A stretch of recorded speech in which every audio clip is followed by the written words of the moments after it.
অরশের মেহমান করেছে আল্লাহ, কত শান কত মান, ও গো মোর কামলিওয়ালা, ও গো মোর কামলিওয়ালা।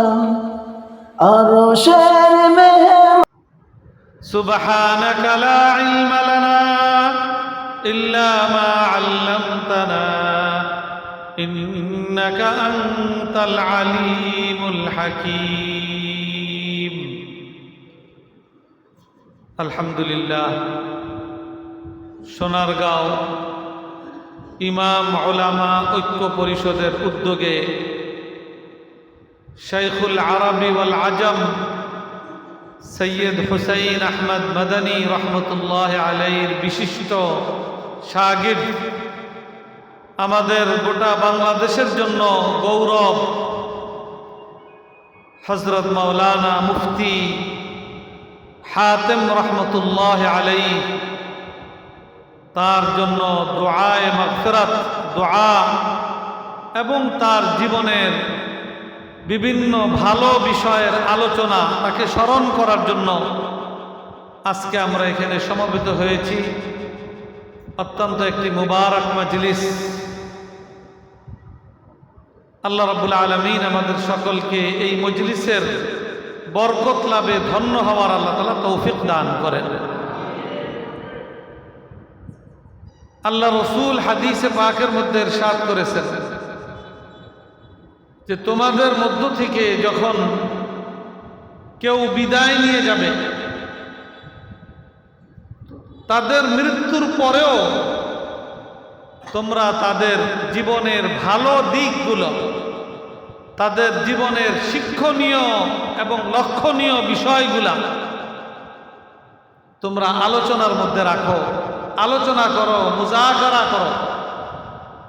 মুজাকারার দ্বারা দুই দিকেরই ফায়দা।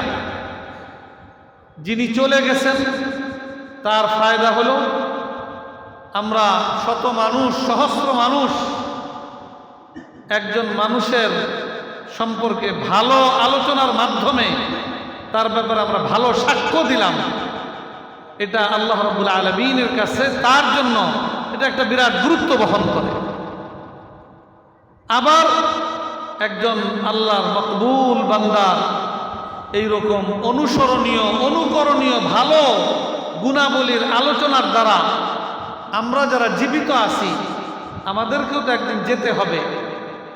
আমরাও যেন সেই সকল ভালো গুণে গুণান্বিত হওয়ার একটা আগ্রহ আমাদের মধ্যে পয়দা হয়, আমাদের মধ্যে যেন জজবা পয়দা হয়। কারণ তিনিও মানুষ ছিলেন, আমরাও মানুষ। তো তিনি মানুষ হয়ে যদি এত গুণাবলীর অধিকারী হতে পারেন, তাহলে আমরা সবটা না পারি, কিছু গুণের অধিকারী তো আমরাও হতে পারি। এবং এটা তো হইতেই হবে। ঈমানের গুণ আমাদেরকে অর্জন করতে হবে, ইসলামের গুণ আমাদেরকে অর্জন করতে হবে, তাকওয়ার গুণ অর্জনের জন্য আমাদেরকে সাধ্য অনুযায়ী চেষ্টা মেহনত করতে হবে। কারণ তাকওয়ার মাধ্যমেই তো একজন মানুষের মর্যাদা নির্ণীত হবে আল্লাহ রাব্বুল আলামিনের কাছে। আমাদের ওই সকল মহান ব্যক্তিত্ব যারা তাকওয়ার একটা গুরুত্বপূর্ণ অবস্থানে যারা উপনীত হতে পেরেছেন, যারা মুত্তাকি হিসাবে আল্লাহর কাছে বিবেচিত, ওই সকল মুত্তাকি বান্দাদের তাকওয়ার কিছু মুজাকারা যদি আমরা করতে পারি, তাহলে আমাদের মধ্যে তাকওয়ার গুণ অর্জনের একটা জজবা এবং আগ্রহ পয়দা হবে। এটার দ্বারা আমরা উপকৃত হব। তো একদিকে যিনি চলে গেছেন তার জন্য ভালো আলোচনার দ্বারা এটা তার পক্ষে ভালো সাক্ষ্য হয়। আর দ্বিতীয় হল তার ভালো আলোচনার দ্বারা আমাদের জন্য ভালো গুণাবলী অর্জনের উৎসাহ, উদ্দীপনা নিজেদের মধ্যে তৈরি। এই জন্য আল্লাহ রসুল আমাদেরকে নির্দেশ দিয়েছেন, উপদেশ দিয়েছেন, উযকুরু মাহাসিনা মাউতাকুম। তোমাদের যারা মৃত্যুবরণ করে গেছেন তারা তো আর আসবেন না, তাদের ভালো কিছুর সাক্ষ্য যদি তুমি দিতে পারো, আল্লাহ রাব্বুল আলামিন এই সাক্ষ্যকেও তার হকে আল্লাহ তাআলা বিশেষভাবে মূল্যায়ন করবে। আর তাছাড়া তিনারা চলে গেছেন, তোমাদেরকেও যেতে হবে। তিনারা যে সকল গুণাবলী নিয়ে কবরে গেছেন, যে সকল গুণাবলীর কারণে আল্লাহর কাছে তাদের মর্যাদা প্রাপ্তির আশা করা যায়, তোমরাও সেই সকল গুণাবলী অর্জন কইরা কবরে যাওয়ার ফিকির করো। কারণ ওখানে এই গুণাবলীর প্রয়োজন হবে। ওখানে আর কিছু যাবে না, টাকা পয়সা, বাড়ি গাড়ি, দুনিয়ার ক্ষমতা, মান সম্মান, এগুলা কিছুই কারো সাথে কবরে যাবে না, কিছুই যাবে না। হাদিসে পাকের মধ্যে আল্লাহ রাসূল বলেছেন, ইয়াকুলু ইবনু আদম মালি মালি ওয়া ইন্না মালাহু মিন মালিহি সালাস মা আকালা ফাআফনা আও লাবিসা ফাআবলা আও আ'তা ফাক্তানা ওয়া মা সিওয়া যালিকা ফাহুয়া যাহিবুন ওয়া তারিকুহু লিন্নাস।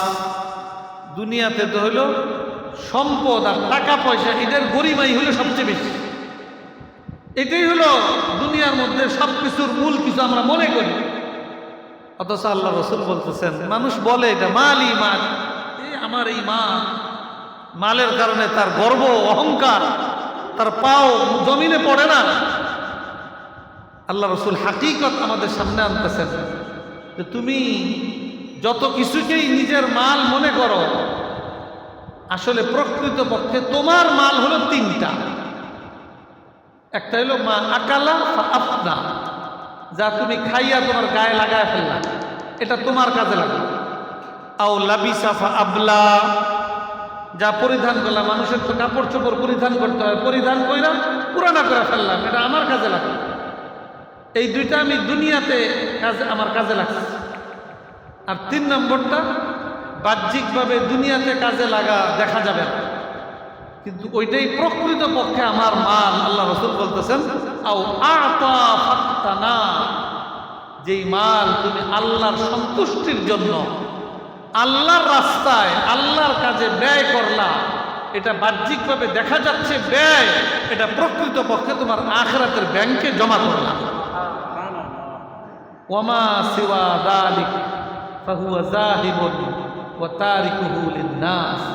আর এর বাইরে যত ব্যাংক ব্যালেন্স আছে, কোটি কোটি টাকা, কারো 1000 কোটি টাকা, মিল ফ্যাক্টরি আছে, বাড়ি গাড়ি আছে, যা কিছু আছে, সবটা সম্পর্কে আল্লাহ রাসূল বলতেছেন, এই সবটা হইল অন্যের মাল, তুমি পাহারাদারের দায়িত্ব পালন করতেছ। ওটা তোমার মাল না, আরেকজনের মাল, তুমি পাহারাদারি করতেছ। আর হাদিস তো বলে যে তুমি এখনো তোমার রূহ বাইর হয় নাই, তখনও তোমার মালের 2/3 মধ্য থেকে তোমার মালিকানা শেষ। তুমি চাইলেও আল্লাহ রাস্তায় দান করলেও দান হবে না। মৃত্যুর আগে মানুষ ওসিয়ত করে না, ওসিয়ত সব দিয়ে দিল আল্লাহ রাস্তায়, কি সব কার্যকর হবে?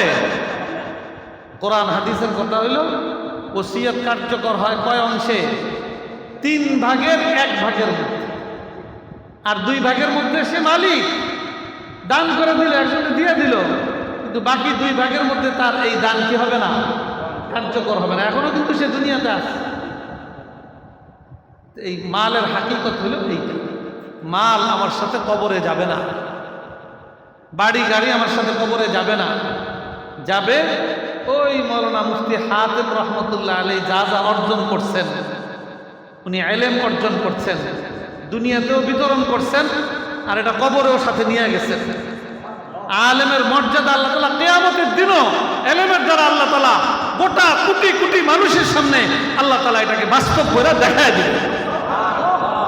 এই ইলম উনি অর্জন করছেন, ইলম অনুযায়ী নিজে আমল করছেন, ইলম অনুযায়ী তাকওয়ার গুণ অর্জন করেছেন। আর এই তাকওয়ার গুণে তাকে আল্লাহর কাছে কত উঁচু মাকামে যে পৌঁছাইবে এটা আল্লাহই দেখতে দেন। তাই জন্য যে দুনিয়ার ধন সম্পদ এগুলা কিছু যাবে না, যাবে ইলম, আমল, তাকওয়া, পরহেজগারি, আল্লাহর মুহাব্বত, আল্লাহর ভালোবাসা, আল্লাহ রসুলের মুহাব্বত, আল্লাহর দ্বীনের জন্য কোরবানি করতে পারা। এইগুলা আমরা দেখতেছি যে এইগুলা হয়তো শেষ হয়ে যাচ্ছে। খাওয়াটা যেরকম শেষ, আমরা মনে করতেছি যে আল্লাহর দ্বীনের জন্য কোরবানি করলাম, এটা তো শেষ না, এটা শেষ না। মা ইনদাকুম ইয়ানফাদু ওয়া মা ইনদাল্লাহি বাক। তোমাদের কাছে যা থাকে এটা শেষ হয়ে যাবে একদিন, কিন্তু তুমি এমন কোনো আমল যদি করতে পারো যেটা আল্লাহর কাছে পৌঁছে যাবে, আল্লাহর কাছে যেটা পৌঁছে যাবে ওইটা আর শেষ হওয়ার কি নাই, কোনো আশঙ্কা নাই। যেটা তোমার কাছে থেকে যাবে ওটা শেষ হয়ে যাওয়ার আশঙ্কা, আর যেটা তুমি আল্লাহর কাছে পৌঁছে দিতে পারবা ওইটা আর শেষ হওয়ার কি নাই, আশঙ্কা নাই, ওটা স্থায়ী হয়ে গেল। ওমা ইনদাল্লাহি বা, আল্লাহর কাছে যা চলে যায় সেটা ওই বান্দার জন্য আল্লাহর কাছে কি হয়ে যায়, স্থায়ী হয়ে যায়। ওটার জন্য আল্লাহ রাব্বুল আলামিন ওইটার বিনিময়ে তাকে স্থায়ী নিয়ামতের অধিকারী আল্লাহ তাআলা করবেন। তাহলে আমল করলে এটা যায় কোথায়, আল্লাহর কাছে। তাকওয়ার গুণ অর্জন করলো, এটার যে আজর ও সওয়াব এটা কার কাছে পৌঁছে যায়, আল্লাহর কাছে। এটা হযরত মাওলানা হাতেম, হযরত মাওলানা মুফতি হাতেম রহমতুল্লাহ আলাইহি, তার উস্তাদ শাইখুল আরবি ওয়াল আজম সৈয়দ হুসাইন আহমদ মাদানী রহমতুল্লাহ আলাইহি সহ দারুল উলুম দেওবন্দের অন্যান্য আকাবিরিন থেকে তিনি ইলম, আমল, তাকওয়া, পরহেজগারি এগুলো অর্জন করছেন, দ্বীনের জন্য নিবেদিত প্রাণ হওয়ার গুণ অর্জন করছেন, এবং ওইটা তার সারা জিন্দেগির মধ্যে এটাকে উনি বাস্তবায়ন কইরা চলছেন। তো ওনার এরকম বুজুর্গদের জীবনী আলোচনার ফায়দা হইল যে আমাদের মধ্যে যদি আগ্রহ পয়দা হয় যে তিনি এমন কি করে গেছেন যে সোনারগাঁওর সমস্ত আলেম ওলামা, সমস্ত দিনদার মানুষ তাকে আজকে স্মরণ করছে। তার চাইতে অনেক বেশি সম্পদশালী মানুষ সোনারগাঁও আরো কত গেছে, তাদেরকে কয়জনে স্মরণ করে? তারা টাকা পয়সা দিয়া পত্রিকায় হয়তো বিজ্ঞপ্তি দিতে পারে, কিন্তু দিল থেকে স্মরণ করার মানুষ সম্পদের কারণে পাওয়া খুব কঠিন, কিন্তু আমলের কারণে, তাকওয়া পরহেজগারির কারণে, আল্লাহর সাথে সম্পর্কের কারণে, আল্লাহর দ্বীনের জন্য নিবেদিত প্রাণ হওয়ার গুণ অর্জনের কারণে হাজারো নয়, লক্ষ নয়, কোটি মানুষ মানুষকে স্মরণ করে। 1 বছর, 2 বছর, 10 বছর, 100 বছর নয়, সহস্র বছর মানুষ মানুষকে স্মরণ করে। আমরা সৈয়দ হুসাইন আহমদ মাদানী রহমতুল্লাহ আলাইহিকে স্মরণ করছি, অথচ আমরা কি কেউ দেখছি? আমরা তো তার সান্নিধ্য কখনো পাই নাই, কিন্তু এক মাধ্যমে তার কথা শুনছি। মাধ্যম হইল মুফতি হাতেম রহমতুল্লাহ আলাইহি, তিনি আমাদেরকে শুনাইছেন। তিনাকে দেখে তার ওস্তাদকে আমরা চিনছি, বুঝছি, তা আমরা তাকে দেখি নাই, তার সান্নিধ্য পাই নাই, শুধু তার শাগির্দকে দেখছি আর সান্নিধ্য পাইছি, তাতে আমরা তাকে কি পরিমাণ স্মরণ করছি। হুসাইন আহমদ মাদানী পর্যন্ত শেষ, তার উস্তাদ শাইখুল হিন্দ মাহমুদ হাসান দেওবন্দি রহমতুল্লাহ আলাইহি, তিনি ইন্তেকাল করে গেছেন 1900 কত সালে, 20-30-এর মধ্যে এরকম সময় হবে, চলে গেছেন দুনিয়ার থেকে। সনটা আমার পুরা মনে নাই, তো তাকেও আমরা স্মরণ করছি। তার উস্তাদ হুজ্জাতুল ইসলাম কাসেম নানুতুবি রহমতুল্লাহ আলাইহি, তাদেরকে আমরা কি করতেছি, স্মরণ করতেছি। কি টাকা পয়সার কারণে? হ্যাঁ, দুনিয়ার কোনো ধন সম্পদ, কোনো মান মর্যাদার কারণে না, তাদেরকে আমরা স্মরণ করছি। তারা নিজেদের জিন্দেগিকে আল্লাহ, আল্লাহ রসুলের মুহাব্বতের উপরে কোরবান করে দিয়েছেন, আল্লাহর দ্বীনের জন্য নিজের জীবনকে উৎসর্গ করে দিয়েছেন। আল্লাহ প্রদত্ত কোরআন সুন্নাহর ইলম দুনিয়াতে টিকিয়ে রাখার জন্য তারা প্রতিকূল পরিবেশের মধ্যে সিনা টান করে দাঁড়িয়ে গেছে। যখন পরিস্থিতি এরকম আসছে যে কোরআন সুন্নাহর শিক্ষা মনে হয় এই গোটা ভারতবর্ষে, শুধু বাংলাদেশ না, এই ভারত, পাকিস্তান, বাংলাদেশ, ভুটান, নেপাল সব এই পুরো অঞ্চল থেকে মনে হয় বিদায় করে দিবে, ওইরকম প্রতিকূল পরিবেশে ওনারা প্রতিকূলতাকে উপেক্ষা করা, ভয় ভীতিকে উপেক্ষা করে, আল্লাহর কুদরতের উপরে ভরসা করে ওনারা দারুল উলুম দেওবন্দ প্রতিষ্ঠার হিম্মত করেছেন। আজকে 100-150 বছরের অধিক কাল হয়ে গেছে ওই দারুল উলুম দেওবন্দের প্রতিষ্ঠাকালীন মুরব্বিয়ানে কেরামকে শুধু বাংলাদেশ নয়, সারা পৃথিবী স্মরণ করছে। অতএব ওনাদেরকে কি জন্য স্মরণ করছে?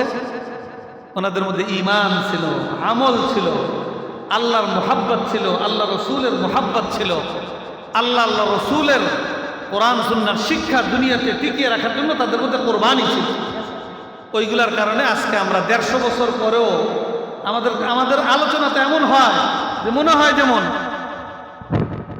অরশের মেহমান করেছে আল্লাহ, কত শান কত মান, ও গো মোর কামলিওয়ালা, ও গো মোর কামলিওয়ালা। অরশের